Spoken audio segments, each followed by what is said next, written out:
धन्यवाद आदरणीय सभापति जी। मैं श्री रितेश कुमार पांडे जी द्वारा जो प्रस्तुत प्रस्ताव है वेलफेयर ऑफ आंगनवाड़ी वर्कर्स उसके संबंध में पिछले सत्र में बोल रहा था। अपनी बात को आगे बढ़ाते हुए मैं कुछ और निवेदन करना चाहता हूं। इसमें कोई संदेह नहीं है, जिस बात का मैंने पिछले अपने भाषण में भी उल्लेख किया था। इस सेशन में आपका मेडन स्पीच है। जी जी कि आंगनवाड़ी वर्कर्स की बहुत बड़ी भूमिका, खास तौर से जो लास्ट माइल डिलीवरी जिसको कहते हैं, हनीमान बेनीवाल जी, उसके संबंध में होती है। चाहे वो पोषण का विषय हो, चाहे वो चाइल्ड केयर का विषय हो, न्यू बॉर्न बेबीज का विषय हो, चाहे वो लैक्टेटिंग मदर्स का विषय हो, और अब तो एनईपी के अंदर जो छोटा बच्चा है उसकी चिंता करने का भी एक प्रकार से काम आंगनवाड़ी के माध्यम से होने की योजना बनाई गई है। तो इनका बड़ा महत्वपूर्ण इनकी भूमिका है। जो नियमित स्वास्थ्य सेवाएं हैं उसके अंदर वो एक अपना रोल अदा करती हैं, और आकस्मिक संकट के समय में भी, जैसा कि कोविड की वैश्विक महामारी आई, उसमें भी उन्होंने बड़ी तत्परता के साथ अपनी जिम्मेदारियों को निभाया है। यानी यदि मैं उत्तर प्रदेश की बात करूं तो जहां माननीय प्रधानमंत्री नरेंद्र मोदी के नेतृत्व में कोरोना के संकट पर विजय प्राप्त करने का या उसको नियंत्रित करने का या उसके खिलाफ कार्रवाई करने का प्रभावी प्रत्येक दृष्टि से जो काम हुआ है, इसका दुनिया में उदाहरण दिया जाता है।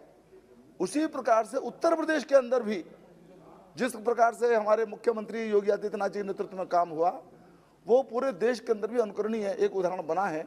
आईआईटी कानपुर ने उसके विषय में एक रिपोर्ट भी बना करके दी है, जो एक WHO ने उसकी तारीफ की है। और इस सारे काम के अंदर जो, जैसा मैंने कहा कि नियमित सेवाओं में भी और तात्कालिक दृष्टि से कोई समस्या पैदा होती है, कोविड जैसी हुई, उसमें भी आंगनवाड़ी वर्कर्स की बहुत भूमिका रही है। और सरकार ने भी इसको मान्य किया है, इसको रिकॉग्नाइज भी किया है, और उसी क्रम में अनेक प्रकार की जो उनको सुविधाएं हैं वो भी प्रदान करने का प्रयास सरकार ने किया है। ये विषय निश्चित रूप से स्वास्थ्य का, खासतौर से प्राइमरी हेल्थ केयर का विषय केंद्र सरकार और प्रदेश सरकार दोनों का रहता है। प्रदेश सरकार की भूमिका है, अलग अलग स्तर पर क्या क्या प्रदेश सरकारें करती हैं वो उनका विषय, और मैं यहाँ उसका उल्लेख मेरी उतनी जानकारी भी नहीं है प्रत्येक प्रदेश सरकार ने क्या किया है। लेकिन केंद्र सरकार के स्तर पर यदि हम देखें तो 2018 में भी पहले 3000 रुपये एक उनको ऑनरेरियम दिया जाता था, उसको 4500 माननीय नरेंद्र मोदी जी की सरकार ने किया। उनको थोड़ा सा एक आर्थिक दृष्टि से उसके सपोर्ट मिली। उनको जो किसी विशेष कोई कार्यक्रम किया, कोई उन्होंने सेवा प्रदान की, उसके लिए भी 500 रुपये अतिरिक्त देने की व्यवस्था की गई। और ये क्रम लगातार आप ये देखें कि उनके विषय में, उनकी समस्याओं के विषय में संवेदनशील होते हुए और उनके कार्य के महत्व को स्वीकार करते हुए इस प्रकार की सुविधाओं का विस्तार क्रमशः प्रत्येक समय में केंद्र की माननीय मोदी जी सरकार के द्वारा किया गया है। अभी जैसे जो हेल्थ वर्कर्स थे कोरोना के समय में, उसमें उनको लगभग 22.5 लाख ऐसे हेल्थ वर्कर्स हैं जिनको 50 लाख के बीमा की सुरक्षा प्रदान की गई थी। उसमें ये जो हमारी इनकी गिनती उसमें नहीं जोड़ी गई थी, तो हमारी सारी जो ये आंगनवाड़ी कार्यकर्ता हैं या आशा वर्कर्स भी हैं, उनको भी दायरे के अंदर लिया गया है। तो आज उनको 50 लाख का एक सुरक्षा बीमा उपलब्ध है काम करते समय, ये जैसे एक सुविधा दी गई है। इसी प्रकार से अभी इस बजट के अंदर भी जो हमारी वित्त मंत्री महोदय ने प्रस्तुत किया, उसके अंदर भी एक अपग्रेडेशन जो इनका है आंगनवाड़ियों का, और उसके लिए एक श्रेष्ठ आंगनवाड़ी बनाने की दृष्टि से, सक्षम आंगनवाड़ी बनाने की दृष्टि से भी योजना बनाई गई है। उसके लिए बजट का आवंटन किया गया है, और उसमें ये कोशिश है कि टेक्नोलॉजी, प्रोडक्ट्स और सर्विसेज तीनों स्तर पर उनको मदद मिले, और इस प्रकार के बजट का प्रावधान भी वित्त मंत्री महोदय ने किया है। संक्षेप में मैं ये कहना चाहता हूं कि आंगनवाड़ी कार्यकर्ताओं की, वर्कर्स की जो भूमिका है, उसके महत्व को सरकार ने स्वीकार भी किया है, उसको सम्मानित भी किया है, और उनकी सुविधाओं को बढ़ाने का एक कोशिश भी की है।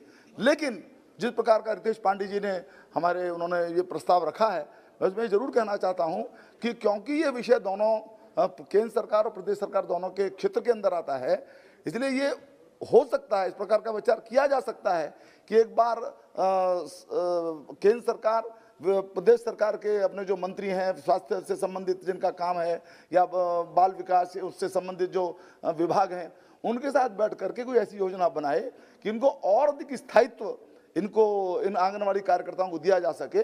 उनकी जो यदि नियमित सैलरी हो सकती है, मैं आप भी इस बात को स्वीकार करेंगे कि उसके में कुछ संसाधनों की सीमा रहती है। इसका जो शुरुआत है, इसकी जो डिमांड है वो प्रदेश सरकार के द्वारा ही की जाती है, तो उसको इनिशिएटिव लेना पड़ता है। तो जो भी हो, एक बैठ करके इस संबंध में ऐसी योजनाएं की जाएं कि उनको और अधिक सुविधा मिले और अधिक वो सक्षमता के साथ सेवा कर सकें।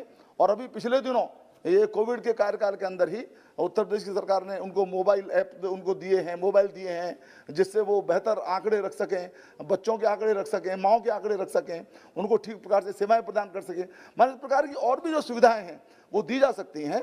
और निश्चित रूप से ये महत्वपूर्ण विषय है, केंद्र सरकार और प्रदेश सरकार बैठ करके इसके ऊपर निर्णय करें और इनकी सुविधाओं का विस्तार हो। इतना ही कह करके आपने मुझे समय दिया, मैं अपनी बात समाप्त करता हूँ और आपका धन्यवाद करता हूँ। Thank you Agrawal ji. रमेश बिदूर जी।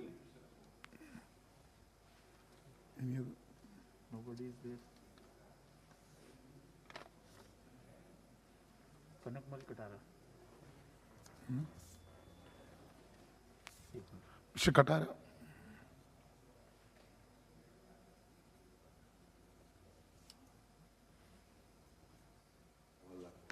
सभापति महोदय, मुझे ज़्यादा तो कनकमल कटारा जी। हाँ, यस, ओके, प्लीज। ज़्यादा तो मुझे कुछ कहना नहीं है, परंतु जिस तरह से आंगनवाड़ी कार्यकर्ताओं को इसमें उनकी दशाओं के सुधार के लिए जो कदम उठाए जाने हैं, इसके बारे में मैं कुछ बातें कहना चाहूँगा कि आंगनवाड़ी कार्यकर्ताओं को रोजगार के निमित्त रूप से उनका मानदेय से बदलकर वेतन करना ये निश्चित रूप से बहुत ही आवश्यक है। इन्हें स्थायी करना चाहिए। भुगतान समय पर नहीं होता है, सेवा का कार्य ज़्यादा है, मानदेय कम है, उन्हें स्थायी कर मानदेय बढ़ाने की आवश्यकता इसमें लगती है। क्योंकि आंगनवाड़ी कार्यकर्ता जहाँ पर जिस तरह की स्थिति में दूर दराज क्षेत्र में हमारा आदिवासी क्षेत्र है और वहाँ पर यहाँ पर आंगनवाड़ी केंद्र जो जर्जर अवस्था में है और इसके लिए नए भवन की राशि दे करके इसको बनाना चाहिए और समय पर भी उसका भुगतान होना चाहिए। दूर दराज क्षेत्र में कहीं किराए पे देते भी नहीं और किराए के मकान भी नहीं मिलते। ऐसी परिस्थिति में बहुत ही परेशानी रहती है, इसकी व्यवस्था होनी चाहिए। आंगनवाड़ी कार्यकर्ता का चयन या जो करने की जो प्रक्रिया है, उचित समय पर चयन करना, नियमानुसार चयन नहीं होने से आंगनवाड़ी कार्यकर्ताओं को परेशानी रहती है, जिसे समयबद्ध प्रक्रिया के लिए प्रतिबद्ध करना चाहिए। धात्री माताओं एवं आंगनवाड़ी केंद्र गर्भवती माता, बच्चे और उनके वजन और पोषाहार की व्यवस्था सुचारू रूप नहीं हो रही है, उसे व्यवस्थित करना चाहिए।